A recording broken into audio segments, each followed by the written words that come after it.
I retired from racing before they enacted the law that required retired pros to race gravel. And in that time, I got into Strava and KOMs and YouTube, which I like a lot. And the training for that does not really lend itself to the same kind of training for these 7-hour gravel races. Delayed again. I was kind of on vacation in Big Bear, and the folks from Steamboat Gravel hit me up and said they're doing a hill climb this year. They wanted me to go. I was sort of busy. They said we could do a free booth for Whiskey Tango Fondo. They're just so nice, and I'm not gonna lie, I've had FOMO from the gravel scene for a really long time, so this is a perfect chance to come check it out. I'm Phil Gaimon. I was a pro cyclist for 10 years, racing all over the world. Now I'm retired, but I'm not done suffering on my bike, climbing mountains as fast as I can, and going on crazy adventures. I couldn't be the best at racing, and I'm definitely the worst at retiring. Welcome to Worst Retirement Ever. So on the way to the course, I ran into the Reggie Miller kids ride. This whole town is just hopping. At the baggage claim last night, there were more bikes than suitcases. The course, that's 20%. I'm gonna have to put some wider tires on. Thought 35s would be faster until you might be able to notice I'm walking, which is not how you want to do it. Other than that first bit, it's steep but not crazy. 2 miles, 1,000 feet, high elevation, should be good. Got some aspens, and then here's the top. Just a dead end. We'll do a quick bike check if the dragonflies around here want to shut up. Super light Aero Austro gravel frame. So I put the lighter Dura-Ace wheels on here. I've got a Kenda 35C on the front. I'm gonna put a 40 on the back.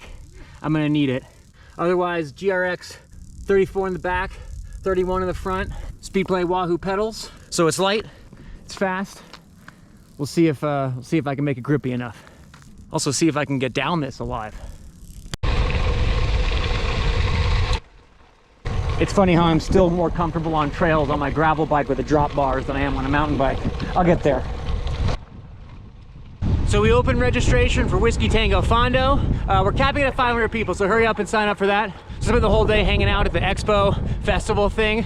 A bunch of good people. I got a lot of material on patent pending hug cam. How's it going, buddy? What's up, buddy? Get in there. Get in there. Oh. In. Okay. Here we go. Just that's it. Okay. Like a rice. Hug cam. Hug cam. A hug cam? Hug cam. Oh God. Hug cam. Get in the hug cam. The hug cam. I'm gonna angle it up. There we go. There we go. I like the hug cam. Hug cam. Yeah. Killer hug cam. Hug cam. Yes. All right. Oh.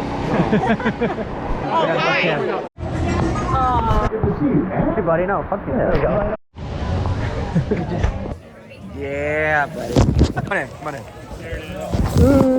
No, whatever. It's Can I get buggy? Hug cam. Here. Oh.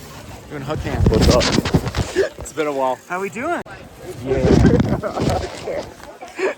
So the hill climb starts in like 40 minutes, just a nice little warm up. Now, as you can probably tell, I am inside a porta potty, not because I'm using it, but I needed the shelter. It is wild out there. Phil, is this going to be on YouTube? I love when I'm on your YouTube. Yeah, I'm told it's a Le Mans start, Dave. Can you tell me that's opposed to a Laurent Fignon start? We're doing a Greg LeMond start. No, seriously, what does that mean? Those are them. So we're running today. We are going to be running.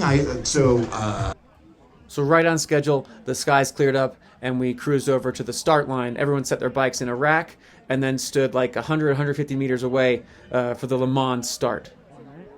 The event format was hill climb, but part race and part costume contest. So there were some wild outfits out there. Oh, absolutely. You smell that, the weed smell? Yes, I do. The start here was the first glimpse that my equipment selection might not have been ideal. Also, I'm not a great runner.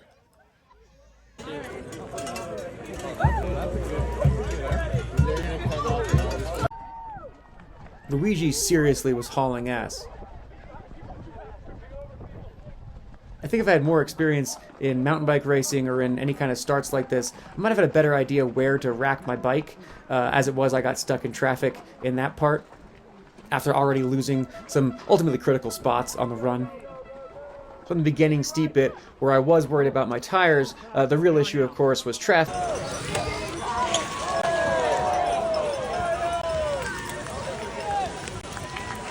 Howard, get it! Go, Howie!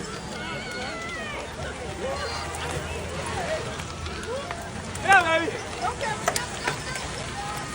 And not finding the right line, and then had to dismount, pushing the bike. Suddenly everybody was pushing the bikes. So I'm probably like top 20 when the real hill climb starts, when I get back on the bicycle. And if you think that makes this like a silly, ridiculous event, all you have to know is that the first two through that steep bit were Zach Colton and Howard Grotz. So it's one of those like, this is ridiculous, the best guys are winning.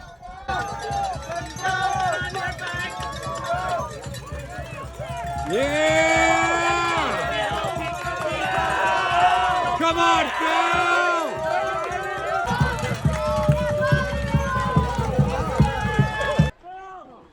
Now, when I remounted the bike was when my equipment mistakes were most apparent.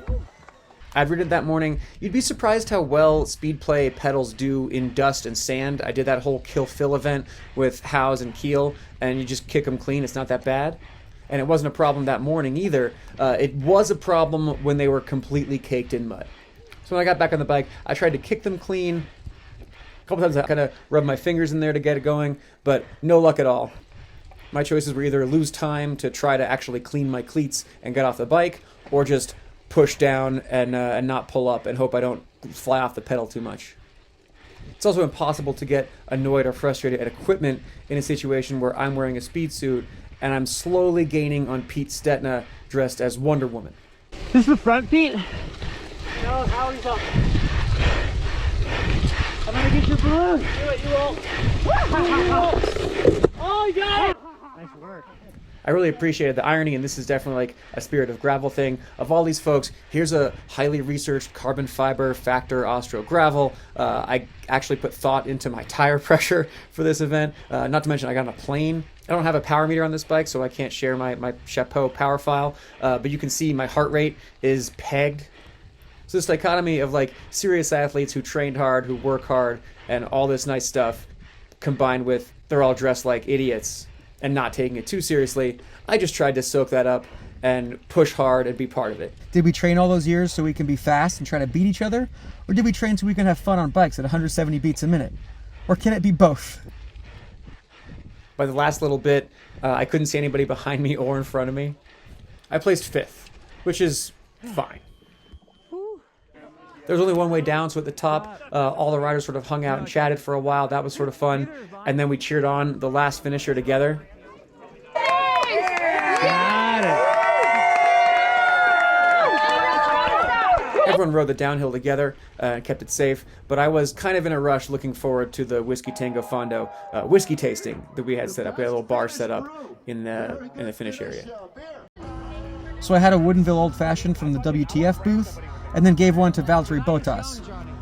It was my first time meeting him, so he'll make the hug cam next year. And the Old Fashioned gave me the idea, and my friend Chris and my old teammate Johnny Sun encouraged me to try one more hill climb up to the ski jump hill. I think that's like a 40% climb. Now I talked to the organizers because I liked the costume hill climb a lot, but I want this to be an event next year as well.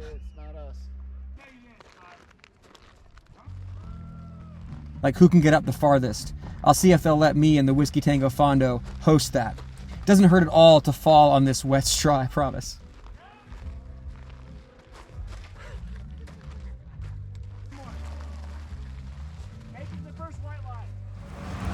So my weekend finished off. I watched the chamois butter shakeout ride cruise off today. They provided the alien suit. I had nothing to do with that.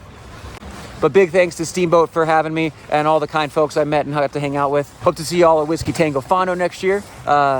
Till next time, have a good one.